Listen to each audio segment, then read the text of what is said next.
The final score, West Virginia 24, Army 21, the Mountaineers, winners of the AutoZone Liberty Bowl. Happy New Year, and it's time to get up with the college football playoff. Are Clemson and Alabama going to win big today? Why, that answer isn't as easy as you might think. And all Baker and the Browns need to do to make the playoffs, beat Big Ben, beat the Steelers without Big Ben. We'll tell you why that challenge has become much more difficult in the last 24 hours, and why 2021 is off to a terrible start for Aaron Rodgers and the Packers. Get Up starts right now.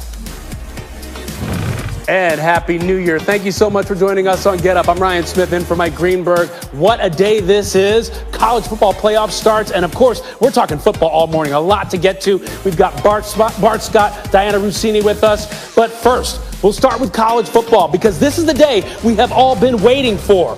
Notre Dame, Alabama getting things started at 4 Eastern in the first Rose Bowl outside of Pasadena since 1942.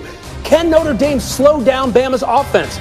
The Tide are averaging nearly 50 points a game, a school record. And at 8 Eastern, it's Ohio State and Clemson in the All-State Sugar Bowl. The Buckeyes have never beaten Clemson, going 0-4 all time, though 3 of the 4 games were decided by 6 or fewer points. And the FPI sees that one as being tight, too. Talk about this. 50% chance for each to win this one. That's despite Ohio State being 7.5-point dogs, the most points they've gotten since 2015. That's Sugar Bowl against Alabama. Bringing in Mark Sanchez now, welcoming in the new year, talking some college football. And Mark, let's start by talking about Justin Fields. He seems to have more at stake today than almost any other player in either game. What are you seeing on tape? He really does, but let's not hit the panic button just yet. I know he's shown a little bit of Dr. Jekyll and Mr. Hyde when he's played this season, but it's only been 6 games. Remember, he's only thrown 8 interceptions in his whole career. Trevor Lawrence last year threw 8 interceptions that season. So let's look at this tape, and I'll tell you exactly what I'm talking about, Ryan. First of all, Happy New Year. This is a Happy New Year type throw. He understands what's going on. It's cover 3. It's simple. He says, I'm going to dissect this defense. I'm going to throw you a dime. Corner wants to sit on this hook route. Okay, I'll throw one right on the sidelines, right to my favorite receiver. But this is the issue. He sees an open receiver. He understands that the seam route is going to take away the inside defender, but he misses inside. Everybody thinks he's throwing the seam route, but really he just misses the in route. Don't get alarmed, Ryan. This guy's going to feel comfortable because his favorite target, Chris Olave, is back. He sees this safety creeping towards the middle of the field, and what does he do? He holds him there, he keeps him in the middle of the field, and then he drops a dime on the sidelines. This kid is going to be ready to go. He understands what's at stake tonight. He's ready to play. Don't freak out, Ryan. He's ready to go. And having Olave back, not a bad thing for him. That's going to be huge. Now, on the other side, some say Trevor Lawrence has less talent around him than in years past. How much weight is he carrying tonight? With Trevor Lawrence, listen, everybody understands what's going on. The most important thing Trevor Lawrence can do is beat you in the run game. What he does is he makes your numbers, he outnumbers you in the run game. He has this ability to throw the ball. We already know that.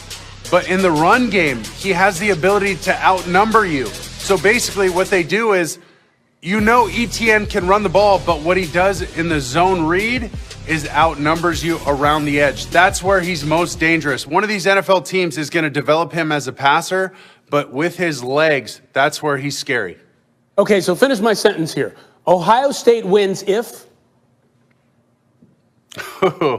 It's going to be a tough one. Last year, they had a better chance to win. I really think that game got away from them. Couple calls went the wrong way. That was their chance. But this year, the most important thing is Justin Fields has to get off to a fast start, and they have to get this ground game going.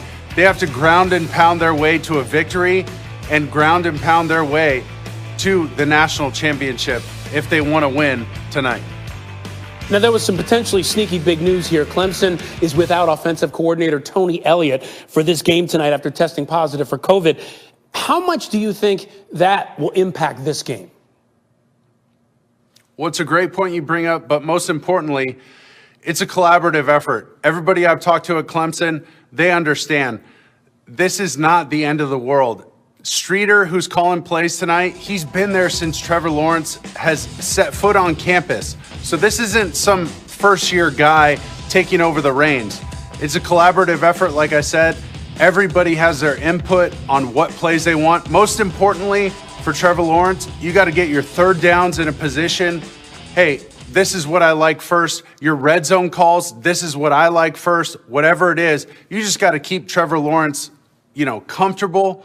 But most importantly, he's been on this stage before. He knows exactly what to do. At the end of the day, Trevor Lawrence can call his own plays in this game. Wow, he's won over and over again. So Clemson wins if? If they just keep things steady, they give you a steady dose of Travis Etienne. They let Trevor Lawrence be Trevor Lawrence in the run and zone read game. If they can get Justin Fields into those Mr. Hyde moments, right? Because he's shown some flashes of, oh no, why is he making this throw? Most importantly, Brett Venables is going to put him in tough situations and make it hard on Justin Fields. So Clemson wins if they keep doing what we've seen for the last 2 seasons. All right, I have a feeling this is going to be a tight one. We'll talk more about this. Mark, stand by. I want to come back to you on college football. But for now, let's go over to the NFL because it's win and you're in for 4 AFC teams to make the postseason in the final week of the regular season.